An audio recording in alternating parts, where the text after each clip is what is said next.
Hi friends, இந்த வீடியோவில் நம்ம பார்க்க போகிறது பைசப்ஸ் ஒர்க் அவுட். கிரிக்கெட் விளையாடும்போது பவர் ஹிட்டிங்ஸ் எல்லாம் பண்ணோம் அப்படின்னா கண்டிப்பாக உங்களுக்கு ஹேண்ட் பவர் ரொம்ப ஜாஸ்தியாக இருக்கணும், மசில்ஸ் நல்லா இருக்கணும். அதுக்காக நான் இதில் ஒரு 3 ஒர்க் அவுட் உங்களுக்கு சொல்ல போகிறேன். இதை நீங்கள் ஃபாலோ பண்ணுங்கள். First work out biceps curls. இந்த பைசப்ஸ் கர்ல்ஸ் யூஸ் பண்ணும்போது உங்கள் பைசப்ஸ் நல்லா ஆக்டிவேட் ஆகும். ஃபஸ்ட்டு 5 கேஜி எடுத்துகிட்டு ஒரு 15 கவுண்ட்ஸ் போடுங்க.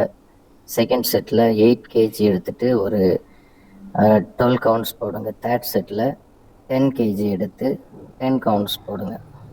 செகண்ட் ஒர்க் அவுட் என்ன அப்படின்னா ஹேமர் கர்ல்ஸ். இந்த ஹேமர் கர்ல்ஸ் பண்ணும்போது உங்களுடைய பைசப்ஸ் மட்டும் இல்லை, உங்கள் ஃபோர் ஆர்ம்ஸும் ஆக்டிவேட் ஆகும். இந்த ஒர்க் அவுட் நீங்கள் ஒரு 3 செட் பண்ணணும். ஃபஸ்ட்டு ஒரு 5 கேஜிலேருந்து ஸ்டார்ட் பண்ணுங்கள்.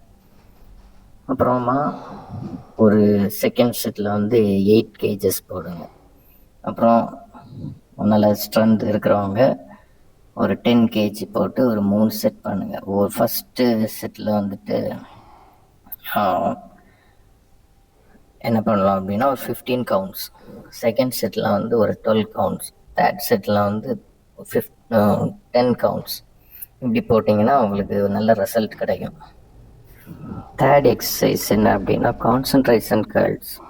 இது ஒரு சேர் நீங்கள் எடுத்துக்கிட்டு தம்பிள்ஸை உங்கள் லெக்கோடைய முட்டி பக்கத்தில் வச்சுட்டு அதை கான்சன்ட்ரேட்டடாக பண்ணணும்.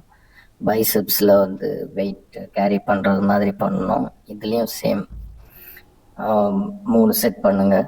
First settle 5 KG, second settle ஒரு 6 கேஜி போடுங்க. அப்புறம் தேர்ட் செட்டில் ஒரு 8 கேஜி யூஸ் பண்ணுங்கள். ஃபஸ்ட்டு இதில் 15 கவுண்ட், செகண்டில் 12, தேர்டில் 10 கவுண்ட்ஸ் போடுங்க. உங்களுக்கு நல்ல ரிசல்ட் கிடைக்கும். கிரிக்கெட் விளையாடும்போது பேட்டிங் பண்ணுறவங்களுக்கு இந்த ஒர்க் அவுட்லாம் பண்ணும்போது ஹேண்ட் நல்ல ஸ்ட்ராங்காக இருக்கும். தேங்க்யூ. இந்த வீடியோ பிடிச்சிருந்தா லைக் பண்ணுங்கள், ஷேர் பண்ணுங்கள், கமெண்ட் பண்ணுங்கள், முக்கியமாக சப்ஸ்கிரைப் பண்ணுங்கள். தேங்க்யூ.